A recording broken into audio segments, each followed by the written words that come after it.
Bonjour, alors vous êtes bien sur Fréquence 7, différente et pas pareille, et sur l'émission Solidaire d'abord, qui est aussi différente et pas pareille, donc ça fait au cube quoi, non, au carré. Et alors aujourd'hui sont invités deux acteurs culturels qui viennent en leur nom propre pour nous parler de leurs aventures culturelles. C'est vrai que c'est sans doute pas simple d'être un acteur culturel. La culture, après tout, alors je sais pas comment vous vous emparez du sujet. Est-ce que c'est important ? À quel niveau ça reste un service public ? Est-ce que c'est un service public comme un autre ? Est-ce que c'est un service public à part entière ? Est-ce que... Voilà, il y a plein de questions là qui sont ouvertes. Alors, comment vous voulez répondre à ça ? C'est une vaste question. Moi, j'aurais tendance à dire qu'il y a plusieurs types de cultures et donc il y a les cultures populaires, il y a les cultures plus institutionnelles et donc moi je m'inscris avec d'autres personnes dans le tissu culturel local au travers de projets qui sont menés soit de programmation de spectacles, soit de mise en place d'ateliers ou autres, mais en tout cas l'utilisation de la culture comme vecteur de lien social et d'épanouissement collectif. Alors toi, donc Yann, tu es un acteur jeune de la culture, hein, on peut dire ça comme ça. Très jeune. C'est du théâtre ? Oui, c'est principalement du théâtre de rue. C'est le secteur dans lequel j'interviens notamment. Oui, d'accord. Et puis, Benoît, tu es venu aussi sur ce champ de la culture. Et alors toi, tu viens à titre personnel, hein, c'est un peu ça que tu dis, hein. Oui, bonjour déjà. Oui, bien, je suis évidemment, même si j'ai monté la bobine à Aubenas, ça n'empêche que là, je suis là tout à fait à titre personnel. Je n'ai ni mandat, ni quitus pour raconter, disons, mon point de vue sur la culture, hein, de la part de notre association, bien sûr. Donc alors pour toi, la culture, est-ce que c'est un service public comme un autre ou pas ? La culture, je pense qu'en fait, il faut distinguer deux choses. Il faut distinguer... on peut dire que la culture est un bien public. Ça, là-dessus, il n'y a aucun doute là-dessus. Pour moi, il n'y a aucun doute. La culture est un bien public, la culture au sens large. Après, est-ce que la culture doit être un service public ? Là, d'un seul coup, ça pose plusieurs questions. Le service public, probablement oui, pour une part, c'est-à-dire qu'en tant que service public, ce qui suppose que les pouvoirs publics prennent en charge les structures, le financement d'un certain nombre de dispositifs culturels, probablement oui, dans certains, par exemple dans certaines grosses structures, des établissements importants que sont les scènes nationales ou les théâtres nationaux, ou les opéras ou peut-être des festivals importants. Il n'est pas certain, et je suis même à peu près convaincu, que ce service public doit couvrir la totalité du champ culturel. Le champ culturel, c'est aussi le champ de petites structures, de petits lieux, de tiers-lieux. Ça a été les cabarets pendant un certain temps, dans les années 50, 60, 70, des lieux ou des équipements qui peuvent être d'ailleurs privés, ou aujourd'hui souvent associatifs, gérés de façon associative. Et ça, c'est des éléments importants du champ culturel qui a, à mon sens, qui est indispensable, notamment pour ce qu'on appelle l'éducation populaire, le champ social et le champ culturel. C'est l'éducation artistique, c'est le tissu social local, c'est le lien social, c'est l'émergence des artistes ou disons des gens qui, sur des territoires, ont des choses à dire et à raconter. tout ça, c'est extrêmement important. Ils ont envie d'exprimer des choses, ont envie d'échanger des choses, ont envie de rencontrer des formes d'expression différentes. Ça, c'est fait partie de la culture fondamentalement, à mon sens. Et ça, c'est évidemment beaucoup plus compliqué. Ce n'est pas un service public, et ça ne peut pas être un service public tel que un théâtre national est soutenu par les pouvoirs publics. Par contre, ce doit être soutenu malgré tout. C'est là un peu le problème, c'est que l'État s'est complètement désengagé de tout ce domaine-là qu'on appelait le champ de l'éducation, plus exactement le champ de l'éducation populaire. Bon, je pourrais monopoliser la parole tout longtemps, mais enfin on pourra en reparler plus tard. Je sais que moi, pour avoir travaillé dans ce domaine-là très très tôt, depuis les années 80, on a vu des modifications législatives, des modifications de financement qui ont fait mener à la disparition quasi complète de tout ce qu'étaient les foyers de jeunes travailleurs, les MJC ou les foyers ruraux, etc. Tout ce qui était justement initié par des citoyens, initié grâce à des structures associatives et non institutionnelles, mais qui étaient soutenues par convention, par contrat, notamment par l'État, et lequel État s'est retiré de tout ça. Alors, toi, Yann, en tant qu'acteur culturel local, comment tu arrives à vivre, à survivre, à mener des projets, à être dans une dynamique positive est-ce que c'est simple? Est-ce que c'est difficile? Comment tu le ressens, toi, en tant qu'acteur?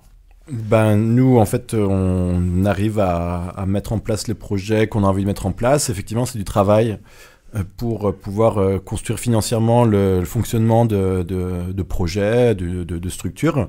Mais c'est quelque chose qui se passe relativement bien, étant donné qu'on est une structure qui est pas complètement structurée, c'est-à-dire qu'il n'y a pas de charge, notamment salariale, dans un fonctionnement. Donc on peut, la plupart de l'argent qu'on va aller collecter va essentiellement aller sur du projet. Donc en ça, nous, on arrive à s'adapter avec les appels à projets auxquels on répond. Donc en fait, il y a des financements de projets. Oui. Nous, on est sur essentiellement du financement de projets. Ouais. C'est pas forcément un financement avec une idée de continuité. C'est plus des financements de projets. L'association fonctionne sur plusieurs projets qui sont mis en place annuellement, et donc du coup des appels à projets auxquels on répond selon l'ensemble des projets. Il n'y a pas vraiment de fonds qui sont demandés pour du fonctionnement, voire pas. Ouais. Et du coup, mais c'était pour revenir aussi un peu sur ce qu'il disait sur la vision de la culture, parce que c'est quelque chose, nous, qui nous questionne. Et récemment, on organisait des rencontres de la Fédération des Arts de la Rue en Ardèche. Oui. Et donc, du coup, s'est posé la question de qu'est-ce que la culture aussi. Donc, pour en revenir à ta première question sur le service public. Et on a notamment discuté avec un sociologue, un chercheur, Fabrice Raffin, qui fait tout un travail sur la notion des publics et de la culture.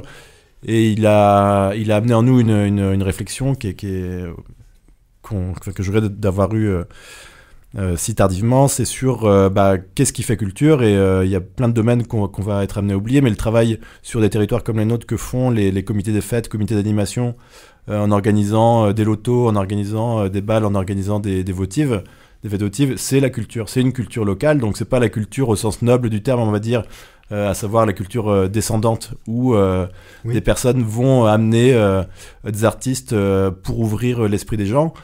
Mais il y a cet aspect de la culture que peut-être parfois on va avoir tendance à oublier, et qui fait société, en fait. Et nous, on se questionne dans l'association par rapport à ça, sur comment faire société, oui. faire culture commune, en fait. C'est-à-dire que nous, ce qu'on observe dans les projets qu'on va mettre en place, c'est qu'on a une même typologie de public et qu'il est difficile de réunir différentes catégories de public. Et c'est peut-être aussi parce qu'on ne va pas souvent assez à la rencontre des personnes à côté de qui on habite. Ça, je l'ai vu quand j'étais dans le comité des fêtes de mon village, où au final, en discutant, en se rencontrant, on peut se rendre compte que oui, on ne se voit pas assez, et qu'il y a des choses à faire pour qu'on puisse se voir et créer ensemble. Alors toi Benoît, tu es plus sur, effectivement, bon, si par exemple on prend trois grands axes sur la culture, d'une part la création, d'autre part le patrimoine, et d'autre part, on pourrait dire les supports de diffusion, oui, on va dire marchands. Quelque part. Tu mettais l'accent tout à l'heure sur quelque chose qui avait à voir justement, qui n'était pas marchand en fait, qui était ce qu'on trouvait à l'intérieur des MJC, voilà, c'est-à-dire dans l'optique de ce qui a été créé en 1959. Par Malraux, et qui était une culture dont tout le monde peut s'approprier. Oui, attention, faut pas se tromper. Malraux, c'était quand même le chantre de la culture légitime, Malraux, oui. Qui a été repris par Jack Lang. Malraux, il a créé les maisons de la culture, oui. Qui était pas une mauvaise idée en soi, mais malheureusement, ça a été exclusif, c'est-à-dire que ça a été au détriment de tout le reste. Mais les MJC elles-mêmes, elles n'étaient pas forcément exclusives. Non, mais alors les mouvements d'éducation populaire tels que les MJC, en fait, oui. elles sont nées après-guerre, même avant, d'ailleurs, pour les MJC, mais elles ont été pas mal soutenues parce que ça faisait partie de la reconstruction, en fait, du pays. Oui. Après la Seconde Guerre mondiale, on a pensé, il y avait évidemment les mouvements scouts, etc. Donc, il y avait, dans le champ, on va dire, de la spiritualité, il y avait effectivement les mouvements scouts, et dans le champ laïque, il y avait des fédérations d'éducation populaire qui s'affichaient comme telles. Tels que les MJC, les Francas, les foyers de jeunes travailleurs, etc. J'en passe. Il y avait aussi le syndicalisme qui était important, ça a été très très fort dans les 40 ans qui ont suivi la Deuxième Guerre mondiale. C'était le syndicalisme et les comités d'entreprise qui étaient gérés d'ailleurs par les syndicats, de façon cogestionnaire. C'était des lieux de société, en fait, où on faisait société, parce que c'était des lieux où les gens se rencontraient, les gens allaient en vacances ensemble, les comités d'entreprise importants, notamment des sociétés publiques, qui étaient l'ORTF, qui était la SFP, qui était EDF, etc. Et j'en passe. C'était des lieux à la fois de vacances, mais aussi de spectacles. Ils géraient des équipements. Ils avaient tout un tas d'outils à leur disposition et des financements qui permettaient de vivre ensemble, en fait, de rencontrer, et c'était dans le même esprit que les MJC et autres, c'était dans l'esprit d'échange. C'était la culture en termes d'échange, en termes de rencontres, en termes de liens sociaux, en termes de réflexion, et pas que, c'était aussi le divertissement. Le divertissement fait partie aussi de la culture, mais c'est vraiment cette idée de réciprocité, on vit les choses ensemble. Et c'est tout ça qui est un peu, si on veut être nostalgique en tout cas, c'est tout ça qui a un peu disparu. Les comités d'entreprise ont été quasiment laminés, ont carrément disparu aujourd'hui, tels qu'ils étaient à l'époque. Les fédérations d'éducation populaire sont dans un état lamentable quand elles existent encore. Donc évidemment, ça a changé. Ça ne veut pas dire que tout est noir, mais les choses ont évolué. C'est sûr que le secteur marchand s'est développé énormément, il est devenu très important. Ceux qui en font les frais, à mon sens, ce sont d'abord les artistes, tout simplement parce que on arrivait avant, avec les structures existantes, notamment des MJC et autres lieux comme ça, on arrivait à donner des cachets aux artistes, y compris ceux qui n'étaient pas connus, y compris ceux qui démarraient, comme dans les cabarets d'ailleurs des années 50-60. Ils arrivaient à toucher 3 ronds, assez vite finalement, donc finalement on arrivait un petit peu à s'en sortir. Aujourd'hui c'est extrêmement difficile, parce que il faut franchir un cap. Et ce cap, il est franchi par 5% des artistes. C'est-à-dire, en gros, je passe à la télé ou pas, quoi. Et si tu passes pas à la télé, après, tu vas essayer de faire quelques festivals, tu vas essayer de plus en plus chanter ou donner ton spectacle dans des salons privés, où là, c'est au chapeau, dans des conditions des fois dramatiques, faut pas rêver, on est sur des chaises, assis un peu comme on peut dans des salons trop petits, qui sont, du point de vue du son, souvent compliqués, il n'y a pas d'éclairage, il n'y a pas de scénographie, il n'y a rien, on est dans le truc un peu basique. Avec un chapeau, on arrive à récupérer quelques centaines d'euros quand tout va bien, et encore, c'est pas déclaré, enfin bon, ça devient vite compliqué. Il y a un moment, mais... Voilà, donc ceux qui en font les frais, faut pas rêver, ce sont les artistes, parce que les artistes, en fait, tout le monde est bénévole jusqu'à un seuil. Et ce seuil, c'est une espèce de barrière qui va être franchie que par une infime minorité de ceux qui vont à un moment ou à un autre être reconnus. Et les autres, ils vont galérer encore plus longtemps, quoi. Alors, faire accéder les citoyens aux œuvres, c'était un petit peu ce qui était théoriquement dans le ministère de la Culture, mais aussi étendre la protection sociale aux artistes, et donc il y a le statut d'intermittent. Alors, est-ce que tu es intermittent, toi, Yann, et est-ce que c'est simple, ce statut-là, comment toi, au quotidien, tu arrives à vivre, en fait? C'est possible, c'est gratifiant, enfin je sais pas, voilà, le statut est... Donc oui, moi je suis sur le statut d'intermittent qui permet à l'occasion de certains événements mis en place par l'asso dans laquelle je travaille d'être rémunéré et de devoir en parallèle trouver d'autres projets, enfin d'autres boulots, on va dire. Donc voilà, après, bon, comme pour tout dans le monde du travail, en fait, et le monde de la culture n'est pas épargné, c'est que il est difficile de trouver des emplois, en fait, du travail, quoi, puisque les structures ont de plus en plus de mal à salarier des personnes, quoi.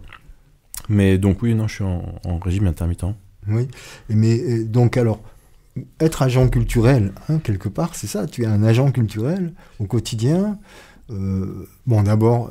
T'es content de pouvoir l'être? Est-ce que c'est gratifiant? Est-ce que c'est simple? Est-ce que c'est... Voilà. Tu as l'impression que tu as des perspectives? On dirait ma mère. Non. Je t'ai pas posé la question comme ça. Mais bah oui, je suis content, sinon je serais ailleurs. Ouais.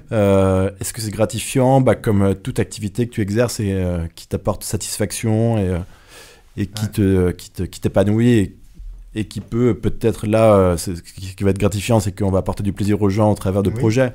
Donc effectivement, c'est gratifiant avec des retours directs. Et donc oui, c'est chouette.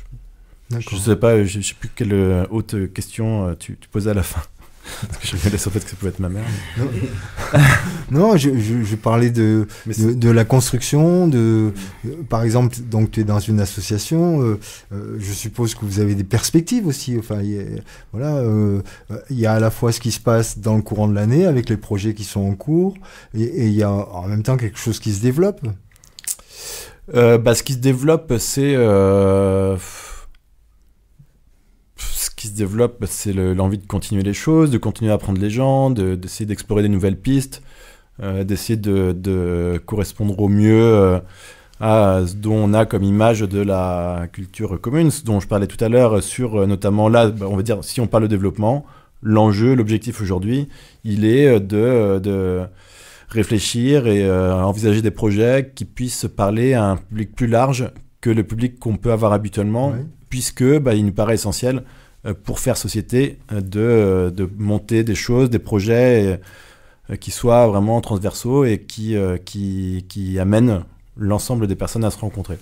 Voilà. Donc ça, c'est un des enjeux. C'était ça ma question. Est-ce que vous arrivez à faire que justement il y ait ce brassage, que les gens se rencontrent, que les gens se rencontrent sur un terrain aussi où ils peuvent discuter, où ils ont de la matière après à échanger, à partager. Voilà, c'est quand même, au niveau de l'aventure humaine, c'est vachement intéressant ça, quoi.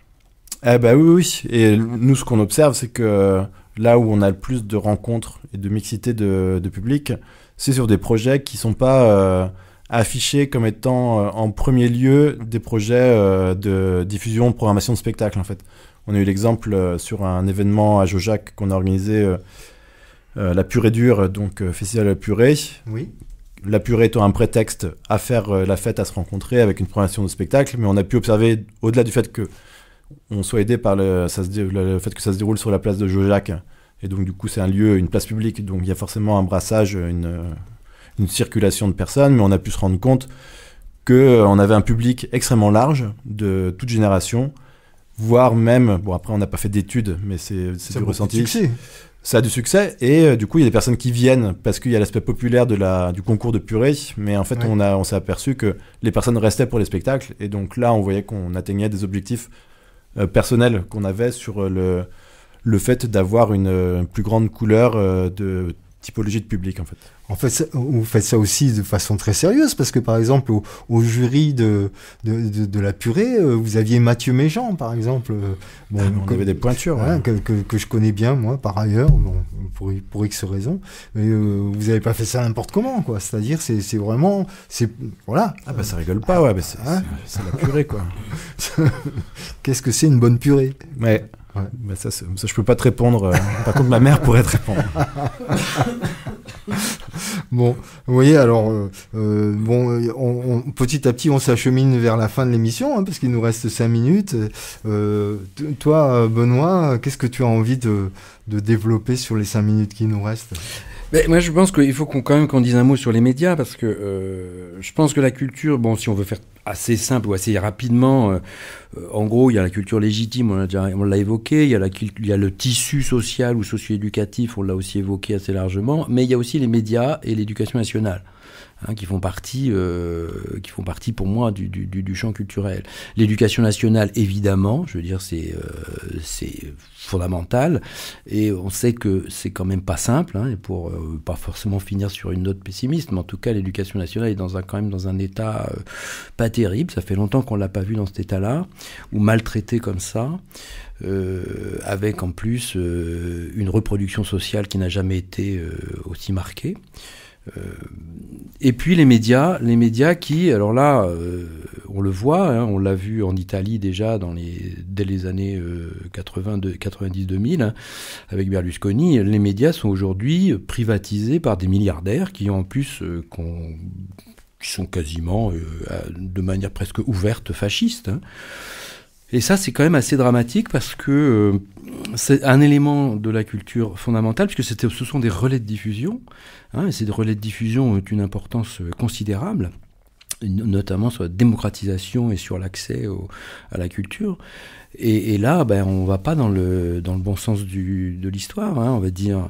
Et c'est vrai que si on ajoute ces privatisations aux milliardaires des médias, l'état aujourd'hui de l'éducation nationale, l'état de ce tissu social qui tient en fait à la force du poignet d'un certain nombre de bénévoles et d'artistes généreux, on se rend compte que sur un lit social compliqué, d'inégalité en explosion, inégalité sociale, de pauvreté, qui est quand même pas rien, y compris en France, en Europe en général, des politiques sécuritaires qui sont assez incroyables, avec des gens qui pointent du doigt le responsable de tout leur malheur, parce que c'est ça le problème. On arrive à quoi? On arrive au développement d'une fachosphère.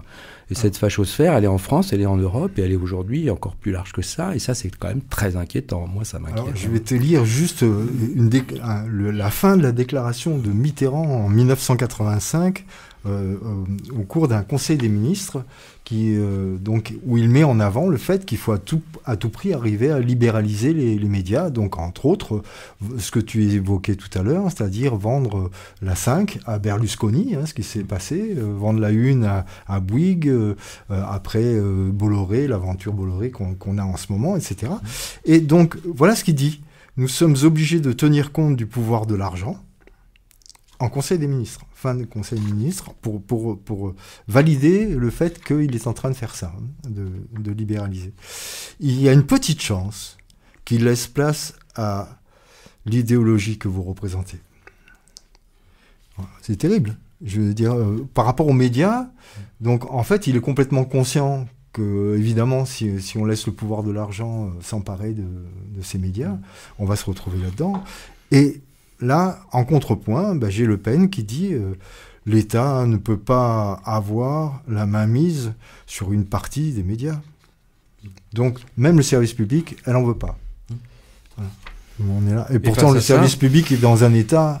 Face à ça, il est bon de rappeler les propos de M. Lelay, ex-directeur de TF1, qui disait de façon sans blêmir, qui disait que son boulot, c'était de vendre du temps de cerveau disponible à Coca-Cola, quoi. Tout à fait, voilà. Ouais. Bon, et toi Yann, alors qu'est-ce que tu veux dire pour conclure? Je t'embête. On est sur les médias, donc moi je vais saluer les médias locaux, même si ils sont parfois souvent en péril, notamment Fréquence 7. J'ajoute à ça que nous, sur nos projets, de plus en plus, on essaie de s'associer à ces médias locaux pour relayer les actions pour donner une plus grande ampleur et en fait, une plus grande ampleur, que ça aille plus loin sur le territoire, et donc du coup s'appuyer sur les structures associatives locales, notamment de médias, fait partie pour moi des clés pour garantir du lien social, encore une fois, qui nous protégera de tous les périls à venir dont tu pouvais parler, là en fait. Mais moi personnellement, je m'accroche vraiment sur faire société localement avec des personnes, et pas que les personnes que j'ai l'habitude de voir ou de fréquenter. D'accord. Un mot pour finir, Benoît ? Oh ben non, c'est très bien. Bon, voilà. Alors, cette émission était très chouette. On devait avoir normalement Barca qui devait venir aussi à cette émission.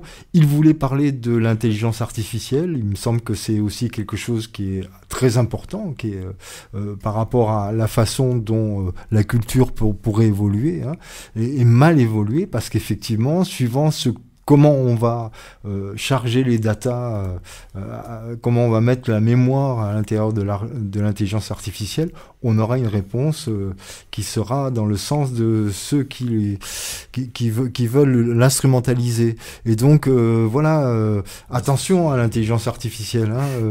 Ça pourrait remplacer les gens, ça pourrait remplacer beaucoup de choses, et en fait, ça pourrait nous faire aussi ne plus penser.